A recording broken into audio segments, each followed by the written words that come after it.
From the Vault is sponsored by Vita Coffee and Wine Bar in downtown Sandusky, where the elite meet to eat. Visit us in person or on the web at vitasandusky.com.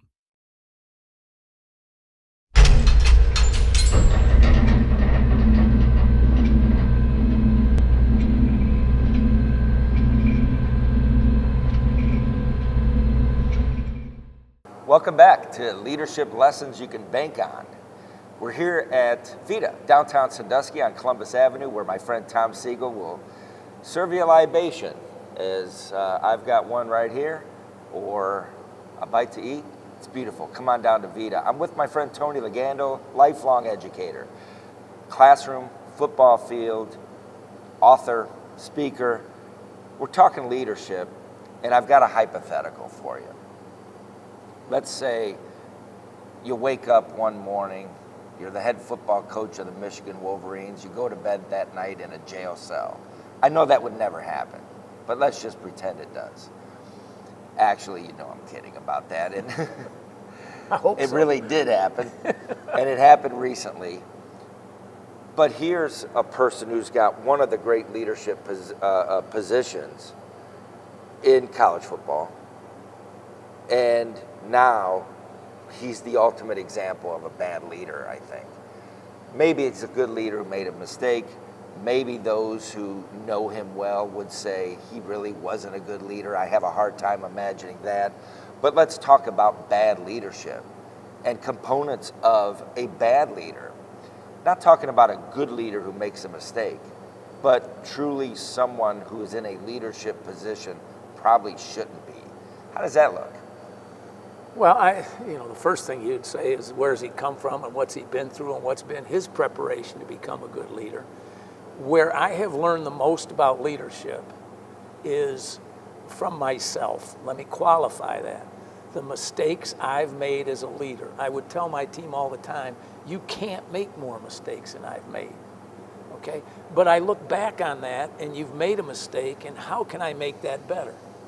And some critical mistakes in what creeps in is your personal life, your, as a teacher, as a coach, what mistakes you made, and you learn from that. And those are the heartfelt things that you've been through that hopefully make you better. And you can watch someone else who falls on their face and doesn't get back up. And as a coach, you watch those guys and you try to study it. It doesn't make you all the time a better person, but you hope that it makes you a better leader. And, you look at Woody Hayes. I mean, he used to beat the daylights out of some of his kids. Now, I'm exaggerating a bit, but you know what I'm talking about. His discipline was sometimes over the top. Or Bobby Knight, his discipline was over the top. It worked for both of them at that time. And because they had so much success, they could get away with it. But you go back again, that's not the approach that I believe in. That's not the approach that will work for me. But as far as good or bad leaders, I think there's a lot out there that end up getting a job that they're not ready for. I was offered a position at Tiffin Columbian back before I went to Sandusky to coach. And they offered me the job. I knew I wasn't ready for it. I knew I couldn't give the program that I thought was necessary. I didn't have any leadership experience. Working with Coach Manafo, I learned a lot. Working with Larry Cook, I learned a lot. And then just kind of watching, but reading about it all the time. You cannot read more books than I've read about leaders. Doesn't mean I don't make mistakes.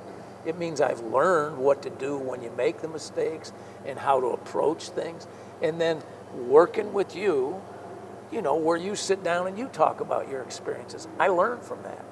But I've learned a lot from the ball players who I've coached. You sit back and, man, that's pretty cool. This kid is a sound leader. And you watch him.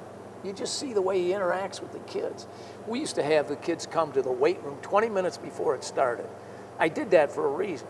I'd stand at one end, kind of keep my distance as a head coach, and all the kids would be down at the other end, and I would watch how they interact and learn from that. What does that kid do that when he talks, everybody listens?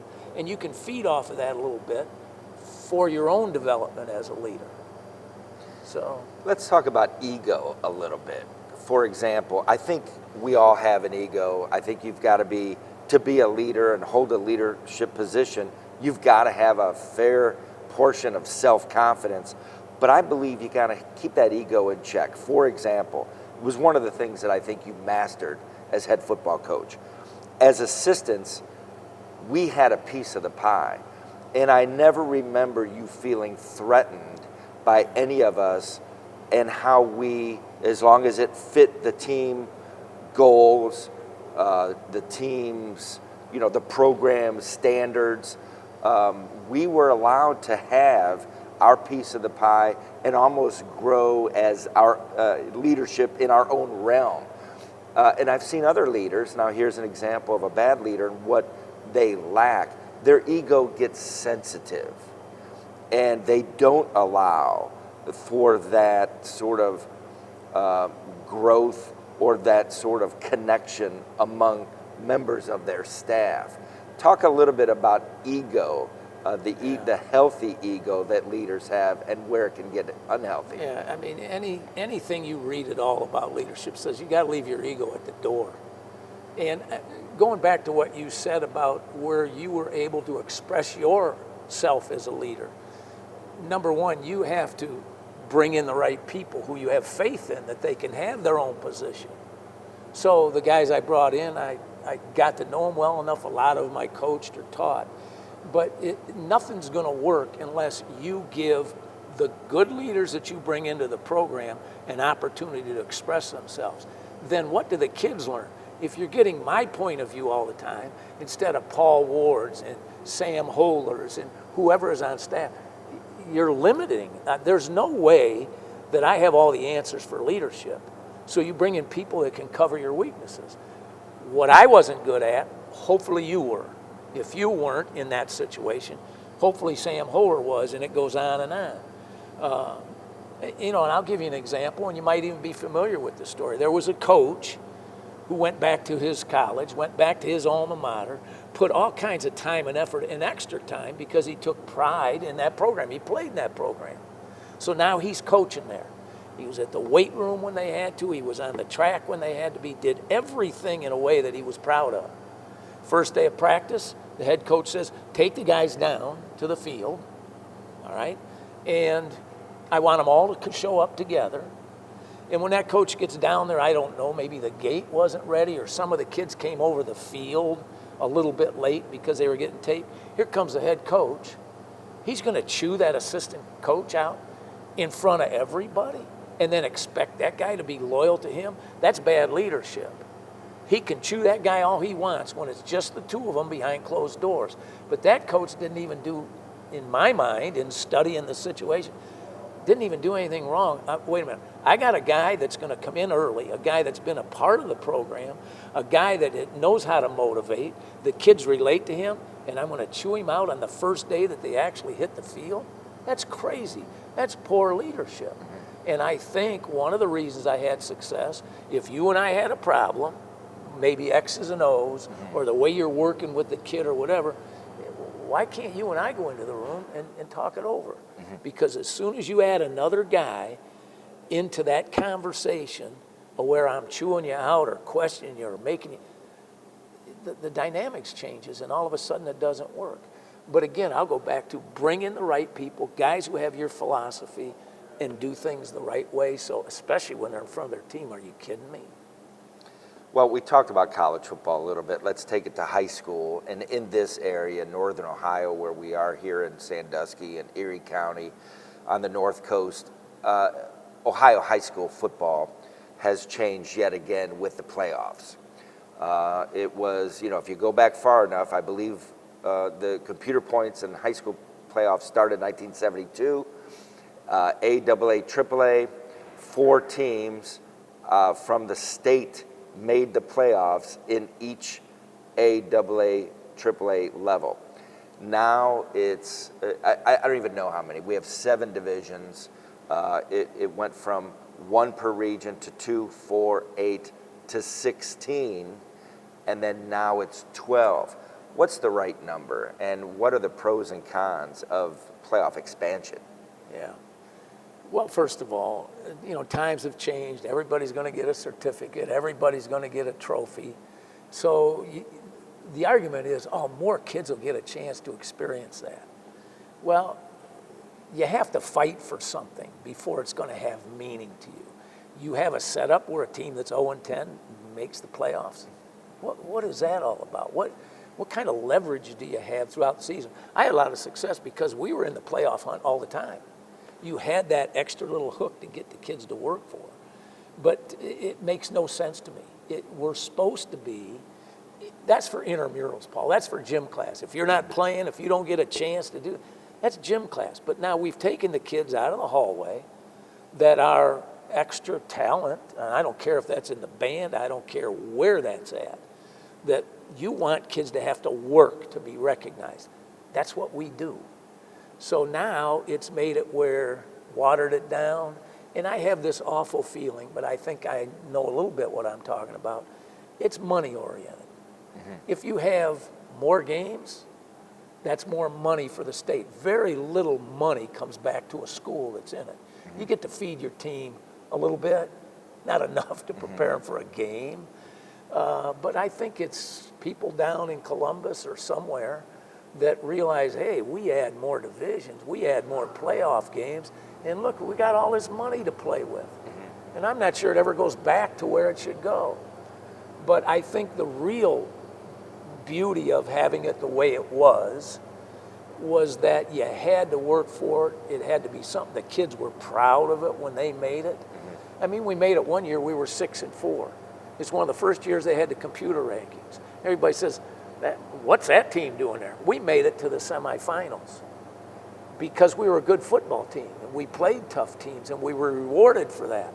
I don't know what's going on now. I couldn't deal with it. I couldn't handle it. So right now, snapshot in time, it may change again, but there are 7 divisions, 12 football teams from each region qualify for the state playoffs. What's the right number, Coach? You're a retired football coach, spent a lot of years at it. I thought when it was just, one team from each region, the North region, the 2 are playing each, I didn't think that was enough. Sure. But I think when it was maybe 4 teams per region, what was it back when you and I coached together? Yeah, 4, and it went to 8 during our tenure. And I believe 5 divisions, and it changed to 6. Yeah. I don't know. I'm not an authority on it, but I think I'm an authority on what I think is a benefit to the kids. Mm-hmm. What's a benefit to the kids is when they are in a high intensity, competitive environment where they have to work to be successful, not where they can lay down and still be successful. Mm-hmm. I wouldn't know how to handle that as a coach. You got to have this vision out there that's hard to reach. That's why we're working so hard. That's why you got to come together as a team. And if it's too easy, they're going to scratch your head and say, we're going to make it anyway. So they can lay back and not worry about it. I don't like it. I think if anyone is a basketball coach or a wrestling coach listening to this podcast, they would like the sound of shorter high school playoffs, because now we're gouging into the winter sports season. Well, and that's not fair. That's not fair to the coaches in the other sports. That they got to wait forever to get a basketball player. They got to wait forever to get a wrestler. And they have to get them in shape for a whole different game. Mm-hmm. What you get in shape for football is nowhere near what it's like in basketball. Mm-hmm. Sure. And you know this better than I would. Wrestling, it's a whole different muscle group. It's a whole different intensity. It's over a longer period of time. So all of a sudden they're going 4 or 5, and then educationally. When does it end where they get to go home and be a student? Indeed. Yeah, it's just nuts. Local conference, the new for next year, Northern Ohio Conference. What do you know about that? What's your opinion? My opinion is what you want is for it to be competitive, number one. We're not a small school playing a big school. That works in volleyball or in golf, where you're not punching each other in the face. And you don't get to draw from more kids than we do. But I don't think so it's got to be competitive, right? Number one. Number two, I think area matters. I think what the old SBC, and I don't want to sound like I have the in my day disease, where in my day, but it was all built basically around the Sandusky area. You had the Sandusky Register that could cover it all. Nobody had to travel very far, and it just made sense. But I have this suspicion that these big conferences made it easier for ADs, maybe for scheduling. That doesn't mean it's better for the kids. It drives me crazy. We used to play games at 8 o'clock. They changed it to 7:30, so they can get out earlier is what I think. They can go drink some beer on a Friday night because the game's over earlier. And then it went to 7 o'clock. And you can say, well, what's the difference? The difference is the kids don't get a healthy meal because mom's not home from work yet or whoever's making the meal. And it makes more hoopla. Now you go to a game and there aren't as many people there because, I mean, if our team is in a league with Lakota, let's just say, my God, that's a far distance. People aren't going to travel that far. So all of a sudden the interest is going away. Or it's not all around the Sandusky Register area, so the coverage isn't the same. Indeed. So they haven't created that atmosphere that I think young kids should get where, you know, they feel good about it because they can read about it or people can come and watch them play. I think we owe that to them. I want to change gears a little bit and conclude with the span of your career. Retired, but still in the classroom. We're in the middle of the 2025-2026 school year. You're still teaching now, aren't you? Yes. Tell me about that. Well, I'll tell you what I might be the proudest of is, all right, I coached in the 70s, 80s, 90s, from 2000 to 25. I mean, that's a lot of kids that you have to be able to communicate with. You have to be relevant in the way you talk to them. And I'm proud of that. Well, part of it is if you stay at it and you grow with the kids through all these, you know, decades of working, you learn how to continue to communicate with them. But I'll tell you what's on my mind, Paul, is the kids that I have today aren't that much different. Now, people are going to say, are you kidding me? Listen to that. No, they don't get a chance the way they used to, or mom and dad aren't around as much as they used to. But I'll tell you how they're the same. They want the same things that you and I wanted when we were young kids.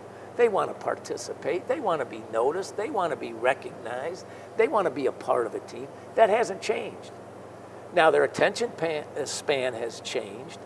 You know, I just wrote an article in the Register about how to communicate with kids because they got their face in this technology all the time. Well, we set the table for that. And I don't know, if you want to be successful, you have to learn how to communicate with them and then demand things out of them. Give them opportunities. To me, when I walk into a classroom, it's the same kid, but they don't have the same opportunities, want the same things. I don't know if that makes sense, but that's the way I see it. Yeah, technology certainly has changed the landscape, but has it really changed the hearts and minds of young people? I see it your way.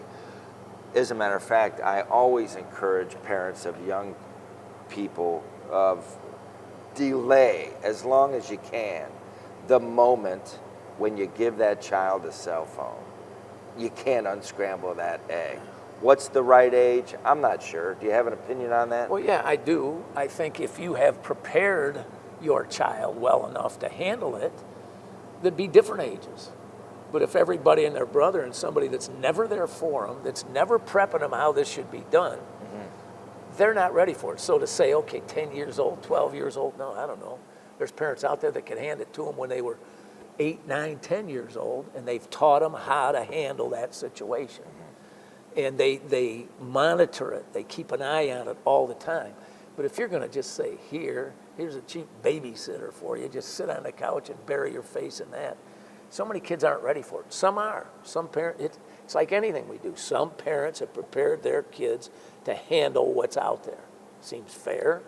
They're not ready at 10, 12, 16-year-olds. They're not ready to handle that global approach where everybody wants something from them, and us older people can fool them into doing this, this, and this. Not healthy, but there are parents that can do it. I've watched it. And I have too. And I've also watched my friend Tom Siegel pour me a bourbon here at Vita on Columbus Avenue. Nice place, isn't it? This is beautiful. It's a nice setup. And what a location. I mean, right in the middle of town, where if you go down Sandusky, the street right here, I mean, what they've done with this town is incredible. And here's Tom Siegel with his place right in the middle of it all. And it's really got a nice feel to it. I mean, it's comfortable. Do you remember when this was a bank? I remember going by it. I don't think I was ever in it. Mm-hmm. But yeah, and you think about the structures they have today for banks. I mean, it's a little 10 by 10 square, one guy in there. And you know, now, or back in the day, look at what they had. I mean, it's incredible. Well, I appreciate you joining me with a conversation about leadership. As a matter of fact, when I think of the word, you come to mind instantly. I'd like for us to meet again and talk about leadership in a variety of scenarios and integrating maybe some news of the day. But we're calling it Lessons from the Vault. Actually, no, we're not calling it that. The Vault, leadership lessons you can bank on. Yeah. And so thanks for joining us. Until next time, I'm Paul Ward with my friend Tony Legando from The Vault, leadership lessons you can bank on.